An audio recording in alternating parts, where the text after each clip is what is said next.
Hey, Dr. Amy, thank you so much for being here. And I want to point this out.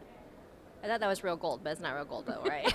It is not real gold. No, that is this is the National Speakers Association CSP, which stands for the Certified Speaking Professional, and it is a designation within our association. It's like the highest designation you can get, which basically just says, hey, we're saying this is a professional speaker. She's got the credentials, the experience, the background. So this is what I received this year. Well, congratulations on that. So we were talking off camera about the big pivot that a lot of the speakers had to do, and now doing virtual events, which was absolutely wonderful that you were speaking about that today. So tell me a little bit about that. So when the pandemic hit in March, I had a bunch of colleagues, clients, friends, they reached out to me like, Amy, we got to do the Zoom thing and we don't know what we're doing. What are we supposed to do? And I was like, what am I, like the Zoom expert?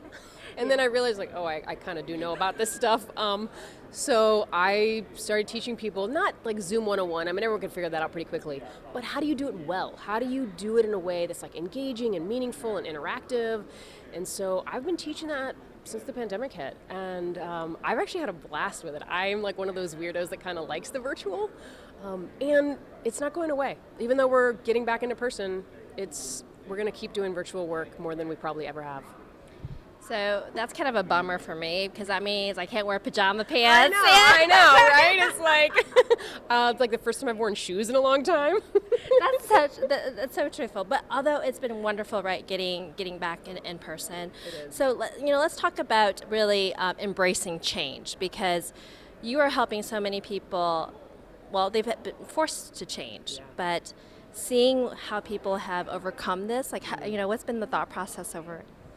I mean, I think it's like one of those things, like you said, you're forced to, you have to. But at the same time, I think the people that have been most successful are those that have just like, yeah, I've got this. I'm going to do this. I'm going to figure this out. And have just taken some time to, like I, for instance, there was one month, I think it was like last May, when I decided this month, I'm going to learn this new piece of software really well. And that was my goal for the month. And I learned how to use this software called Mural, which helps me be more interactive. And so I think what makes speakers successful in a virtual space is like embracing it. And don't say that you're not good at technology, because it's just like a bad self-fulfilling prophecy. Yeah. But you know what? I have a thing with technology too. Like whatever can go wrong, why is it that when you're on Zoom, you're about to do an important meeting and then the trash truck comes by? Like true. what? It's true. It happened to me this morning, because here we are like in Las Vegas at this hotel, and even though we're in this conference, we had to facilitate virtually from our hotel room, and like the internet here is pretty bad, and so the internet started crashing, jumped over to a personal hotspot, and so it's just like you got to be able to pivot and figure it out in the moment. And that's part of what I teach speakers how to do, is how to like resolve those tech issues, because they're going to happen. Well, that's right. So what is your overall encouraging message then to everyone right now that is pivoting, and now we're doing both? We're doing virtual events and we're also doing in-person events. So what is your message to them?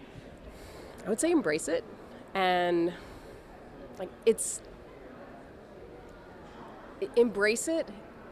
It's going to get better if you embrace it. So it's about like taking that time, figuring out what you need to figure out. Try not to get overwhelmed, because there's like 50 zillion options, and so just narrowing in like what's the thing that you can do to get more clients, do more engaging workshops, whatever it is you're working on. What's that one thing you can do, and just focus on that. Thank you, Dr. Amy. Thank you for your words of wisdom. Thank you for being here and contributing and giving back as always. Yeah, thank you.